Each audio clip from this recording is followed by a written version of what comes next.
The Queen's Privy Council for Canada, sometimes called Her Majesty's Privy Council for Canada or simply the Privy Council, is the full group of personal consultants to the Monarch of Canada on state and constitutional affairs. Responsible government, though, requires the sovereign or viceroy, the Governor-General of Canada, to almost always follow only that advice tendered by the Cabinet Committee within the Privy Council, composed usually of elected members of Parliament. Those summoned to the QPC are appointed for life by the Governor-General as directed by the Prime Minister of Canada, meaning that the group is composed predominantly of former cabinet ministers, with some others having been inducted as an honorary gesture. Those in the council are accorded the use of an honorific style and post-nominal letters, as well as various signifiers of precedence. Queen in Council. The Government of Canada, which is formally referred to as Her Majesty's Government, is defined by the Canadian Constitution as the sovereign acting on the advice of the Queen's Privy Council for Canada, what is technically known as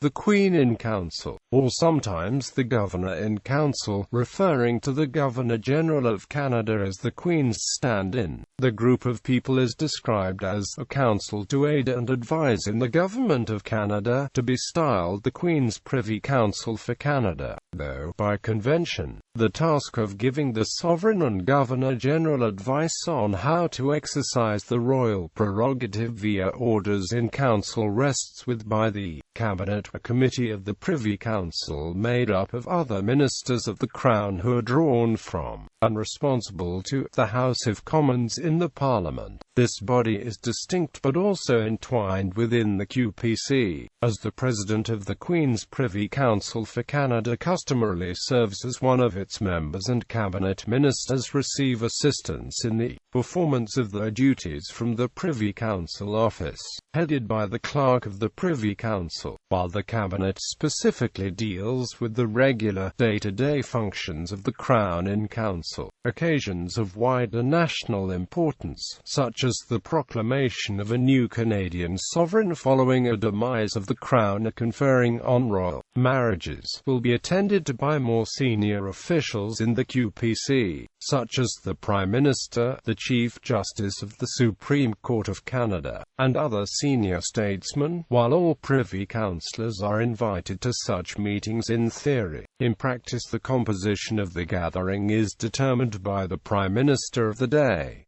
The quorum for Privy Council meetings is 4. Membership. The Constitution Act 1867 outlines that persons are to be summoned and appointed for life to the Queen's Privy Council by the Governor-General, though a convention dictates that this be done on the advice of the sitting Prime Minister, as its function is to provide the vehicle for advising the Crown. The members of the QPC are predominantly all living current and former ministers of the Crown. In addition, the Chief Justices of Canada and former Governors-General are appointed. From time to time, the leader of Her Majesty's loyal opposition and heads of other opposition parties will be appointed to the QPC, either as an honour or to facilitate the distribution of sensitive information under the Security of Information Act, and, similarly, it is required by law that those on the Security Intelligence Review Committee be made Privy Councillors, if they are not already. To date, only Prime Minister Paul Martin advised that parliamentary secretaries be admitted to the QPC. Appointees to the Queen's Privy Council must recite the requisite oath. I do solemnly and sincerely swear that I shall be a true and faithful servant to Her Majesty Queen Elizabeth II. As a member of Her Majesty's Privy Council for Canada, I will in all things to be treated, debated and resolved in Privy Council, faithfully, honestly and truly declare my mind and my opinion. I shall keep secret all matters committed and revealed to me in this capacity, or that shall be secretly treated of in council. Generally, in all things I shall do as a faithful and true servant ought to do for Her Majesty. Provincial premiers are not commonly appointed to the QPC, but have been made members on special occasions, such as the Centennial of Confederation in 1967 and the patriation of the Constitution of Canada in 1982.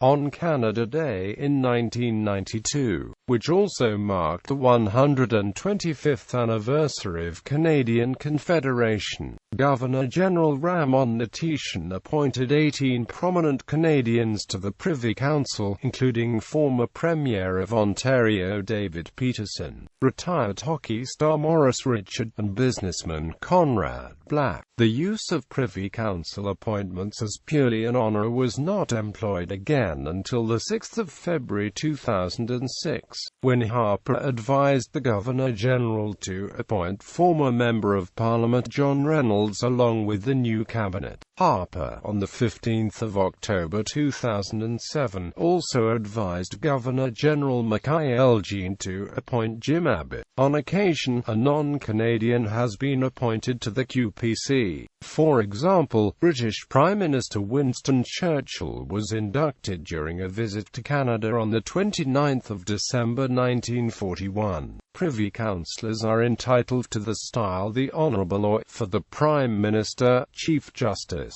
or certain other eminent individuals, the Right Honourable and the post-nominal letters PC. Prior to 1967, the style the Right Honourable was only employed in Canada by those appointed to the Imperial Privy Council in London, such persons usually being Prime Ministers, Supreme Court Chief Justices, certain senior members of the Canadian Cabinet, and other eminent Canadians. These appointments ended under Lester Pearson, though the traditional style remained in use, limited to only Prime Ministers and Chief Justices. In 1992, several eminent Privy Councillors, most of whom were long retired from active politics, were granted the style by the Governor-General, and, in 2002, Jean Chrétien recommended that Hub Gray, a Privy Councillor of long standing, be given the style the Right Honourable upon his retirement from Parliament. History. Prime Minister William Lyon Mackenzie King had the Privy Council convene in 1947 to consent to the marriage of Princess Elizabeth to Philip Mountbatten, as per the Royal Marriages Act 1772.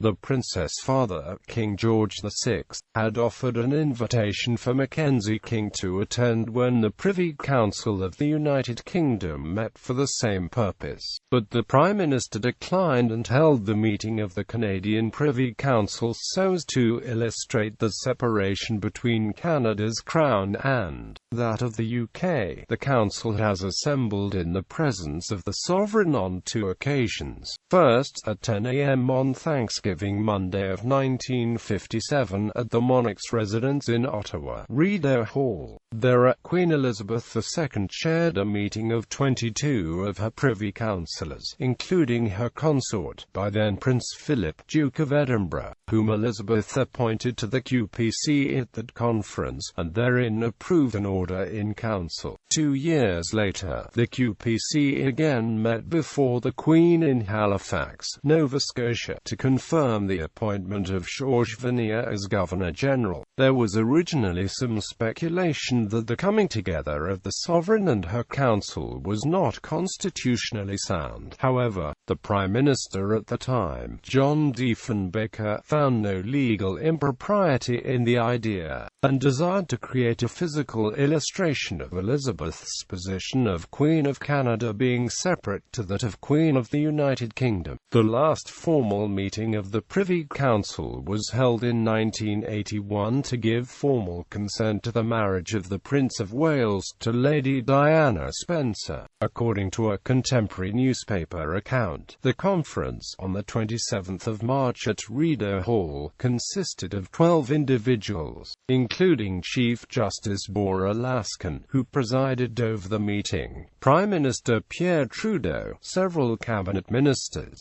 Stanley Knowles of the New Democratic Party, and Alvin Hamilton of the Progressive Conservative Party. All gathered were informed of the prince's engagement, nodded their approval, and then toasted the decision with champagne. David Brown, an official in the machinery of government section of the Privy Council office, told the Globe and Mail that, had the Privy Council rejected the Prince of Wales's engagement, none of his children would have been considered legitimate heirs to the Canadian throne, thus setting up a potential break in the unified link to the crown of each of the Commonwealth realms, in contradiction to the conventional treaty laid out in the preamble to the 1931 Statute of Westminster. Following the announcement of the Prince of Wales's engagement to Camilla Parker Bowles, however, the Department of Justice announced its decision that the Privy Council was not required to meet to give its consent to the marriage, as the union would not result in offspring that would impact the succession to the throne. Prince Charles was himself appointed to the council on the 18th of May 2014.